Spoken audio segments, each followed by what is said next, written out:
Greetings everybody. Today I'm going to be doing a sort of short video reviewing 77x58 Japanese. This is for my Arasaka. Now, it's only going to be a short video because I don't actually have a big sample size when it comes to a target, and I also only have a target at 100 yards. Also, my Arasaka isn't fully zeroed yet. I've been working on that every now and then when I actually could, bring up the courage to pull the trigger on this thing because the ammo is so expensive. Anyway, so the ammo in question today is Precision Cartridge Incorporated. So this is 174 grain. Let me show you one of the cartridges here. It is a Spitzer type projectile, 174 grain, moving at about 2,500 feet per second. So this is fairly standard for full power rifle cartridges. Almost all of them are about that weight and moving about that fast. A little faster, a little slower, depending on number of factors. And I also have, not much of it, like 26 rounds left, of Norma 174 grain soft point round nose. Interestingly, Norma uses its own brass, and Precision Cartridge uses PPU brass. Now, PPU doesn't actually manufacture 7.7 ammo. They only make the brass, which is very confusing to me. You'd think they would make it. Let me also briefly show you the rifle. Here she is. Gorgeous rifle. Immaculate action other than the cock on close, which I'm not a big fan of. And the trigger of this thing is excellent. Let me see if I can't actually get that on camera for y'all. So, got a new frame.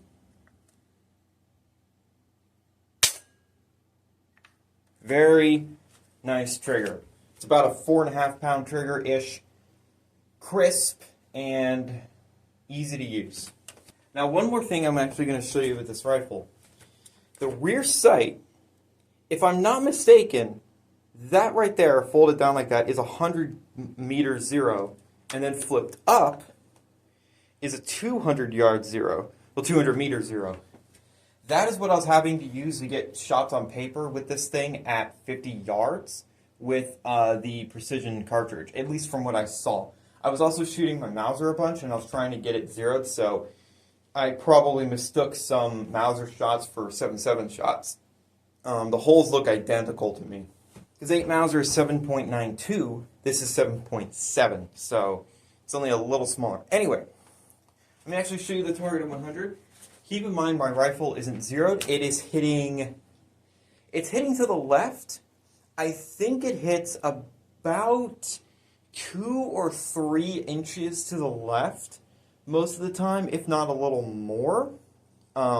I haven't shot it in a very long time. I don't shoot this rifle very often. This ammo, for context, this ammo, the Norma, is $2 a round, sometimes more. The Precision Cartridge was $1.60 a round, and that is some of the cheapest 7.7 I've ever seen that's actually in stock.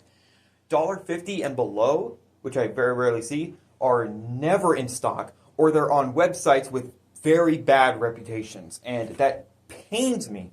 I need to find more of this 7.7 because I don't get to shoot this gorgeous rifle very much. Anyway, this is at 100 yards. Now, some people might be saying, that's not horrid.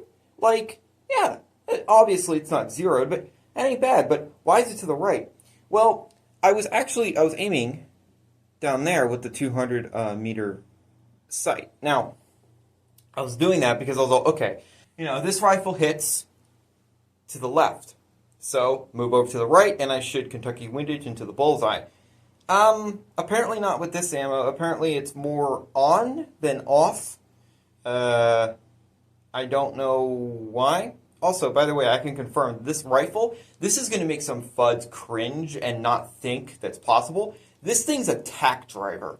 I have hit the bullseye at 100. I've hit groups all in this circle at 100 with the Norma ammo. And that was with the rifle not even zeroed. I was aiming like down here, and I was hitting in the center. I did the same thing with my Mosin, with it zeroed and not zeroed. So, yeah, no, this rifle is extremely accurate. It's just, it ain't zeroed. And also, this precision cartridge ammo, I had one round where all the powder didn't burn. The projectile left the barrel, but it didn't burn all the powder, and it scared me because it didn't sound like, what this rifle is supposed to sound like. Kind of a big kaboom when you pull the trigger, because small rifle, full power rifle cartridge, it's going to make a lot of noise. This thing's actually a little bit shorter, has a bit of a shorter barrel than my Mauser. So, yeah, that was a problem. That scared the shit out of me. But it was just loose powder in the barrel, and I was able to easily just clear it. But what the hell? Also, I've only shot about 14 rounds of the precision cartridge ammo. So I don't exactly have a big sample size. This is only one box, and that's all that's left. I have basically all of the brass because I am going to be doing my hand loads. They are going to more than likely just be solid lead rounds. Probably about 200 grain because I won't have copper to lighten the round and make me use less lead. But it's fine. 200 grain to be just fine. As long as it's, good ammo, it doesn't, as long as I hand load it right, it should work perfectly. Anyway, that's pretty much all I had to say for this video. My Arisaka is a very accurate rifle. It is a gorgeous rifle. It has cool history. It's fun to shoot, but it is extremely expensive to shoot. I feel for people out there that own rifles in 7.65 Argentine or 8mm Lebel, Lord have you. You don't get to shoot that rifle very often, do you, dude? Like, yeah, a lot of the, 8x50 Mannlicher. Yeah, you can forget about shooting those rifles, which is unfortunate because they're so straight pulls are kind of cool, but yeah. Anyway, I'll have a full video, a full proper version of this video down the line, just not right now. By the way, 60 rounds of this ammo, because I got 3 boxes. It cost over $110. To put things into perspective, yeah. Also, by the way, if I got the same amount of ammo for, say, my Mosin, it would have been $60 or something like that for 60 rounds. Actually, no, it'd be less than that. Yeah, this ammo's expensive as fuck. I hate it, but I love the rifle. I got the rifle just out of a whim because I was all, it's beautiful, and it comes with a bayonet. It's gorgeous, and I want to own it because I wanted to keep it away from, the FUDs and the bubbas, and that would screw with it. No, no, no. Anyway, I'm going to stop. Thank you guys so much for watching. And remember, in Trilby, we trust.